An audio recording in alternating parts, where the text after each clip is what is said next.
It's just about tourney time, guys, and welcome back to the WIAA Bracket Reveal Show. A fun Sunday for us as we just keep on going. Well, we've got one division down, 4 more to go, so let's dive right into the Division II Sectional 1 bracket. We kick off Division II with Wausau East as the top seed. Merrill and Ashland go head-to-head in the first round in the 5-12 game. It'll be Rhinelander against Hayward, with the winner playing Rice Lake. New Richmond gets a bye as the 3 seed. They play either Medford or Antigo. River Falls earns a 2 seed and will host the winner of Lakeland and Menominee. Luke, I know you're asking who is number 1 on this side. Why? It's West Salem earning those honors, rather. They'll either get La Crosse Logan or Shawano. Then it's Onalaska and New London in the head-to-head. On the other side, it's Mosedy coming in at 3. Seymour or Toma will advance to face them.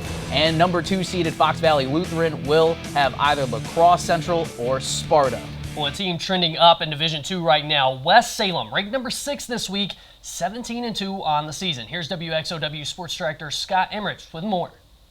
Well, West Salem has appeared in the last 2 Division III championships, this year moving up to Division II. Mark Wagner, West Salem head coach. Does that change things for you guys at all as far as preparation and how you might go about the playoffs? It really doesn't. You're going to see a lot of great basketball teams in Division III. You see great basketball teams in Division II, and it's really a matter of playing your best basketball at the end of the year. And hopefully right now I feel like offensively we're doing a lot of things well, and if we can shore up a few things defensively, I think we'll have a chance every night.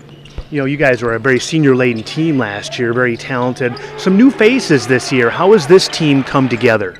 Well, yeah, we have different faces, like you said, in different skill level.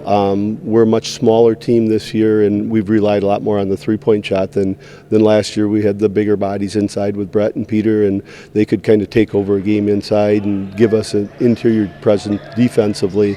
And this year, we play 3 guards and 3 guards under 6 foot, so our game has kind of become more of a perimeter game this year, and we still try and get up and down the floor and play fast, but now it seems like a lot more shots from the arc than at the basket. Well, fast indeed. West Salem averaging over 80 points a game this season. We'll see if they got a run in them in the Division II playoffs. Back to you guys.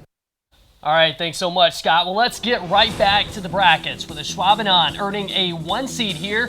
Marinette and West Bend East are just below that. Pulaski hosts Green Bay Southwest, with the winner moving on to play West Bend West. Then we've got West up here awaiting the winner of Notre Dame and Luxembourg Casco. Menasha plays Green Bay West, and Plymouth hosts the winner of that one as the 2 seed. You had a lot of West on that side. Nicolay, we see you out there as the top dog at number 1. They'll get the winners of Milwaukee Arts and Milwaukee Madison. Then the battle of 4 versus 5, Grafton and Slinger. Milwaukee Vincent slotted at the number 3. Whitefish Bay and Shorewood will go at it in the 6v11. Then we've got number 7, Obama SCTE, and number 10, Port Washington.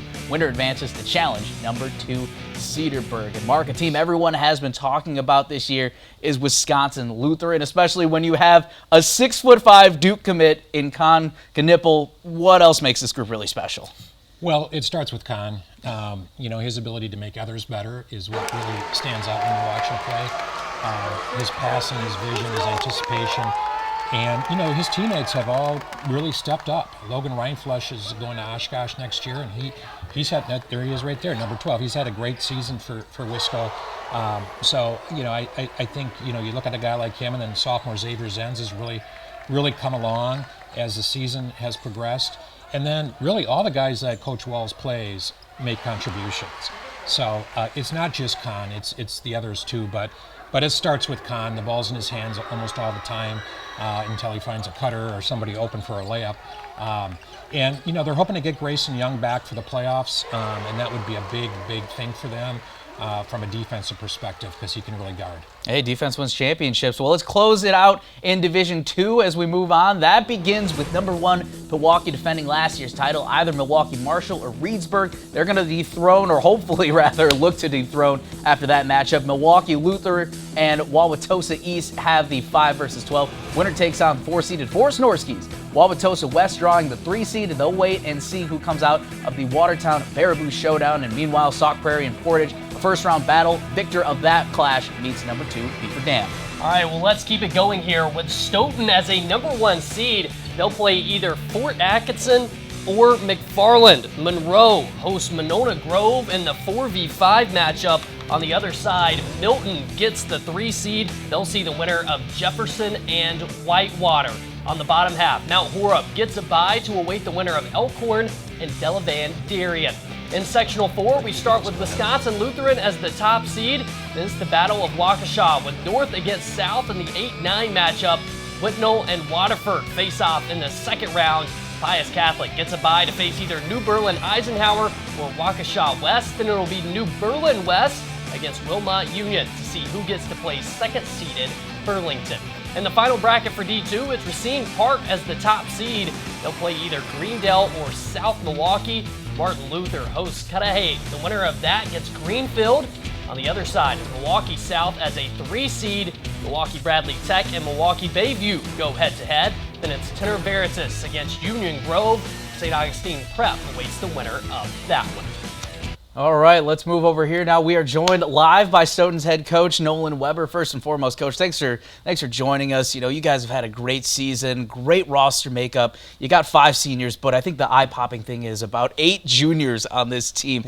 Tell us a little bit about what each respective class brings. Yeah, we have a great mix. It all starts with our 2 senior guards, Sawyer Shipper and Ty Fernholz, really run the show for us. And but on top of that, we got 2 really good big kids in Ben Harmon and Carter Sullivan.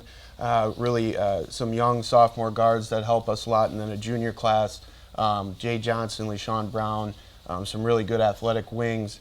Mason Richter really helps us. We have some depth. And we have a good combination of size and guard play. And I mean, a perfect conference record so far. That's not an easy thing to attain, especially with the way the conference is realigned. How has that first year in Badger Small gone for you guys? You know, it's been interesting. It's definitely been a little bit different. Obviously, Mount Horeb has had a really good year, and we played 2 really tight games with them. We've had some wins going away, but it's really been the consistency of our kids to maintain what they needed to do to win, to be 13-0 at this point in the conference. All right, Coach, real quick, just the excitement. How excited are these guys for playoffs? They're extremely excited. You know, we have a really experienced team that has been through a lot. We have many kids who have played 3 or 4 years of varsity basketball, and they've been waiting for this, even since last year, since McFarland knocked us off in this sectional semi. They've been waiting for this moment and this opportunity to get back and make another step. Excited to see how your guys are going to respond. Hopefully we get to see you at the Cole Center just a few weeks. Meanwhile, let's take a trip to Chippewa Valley, and thanks to the magic of television, that can be done in a snap. Our Nick Tabbert is live with more. Bloomer was the class of the Western Clover Belt Conference this season. The Blackhawks eagerly awaiting their Division III seed. We're not going to make them wait any longer. The D3 bracket after the break.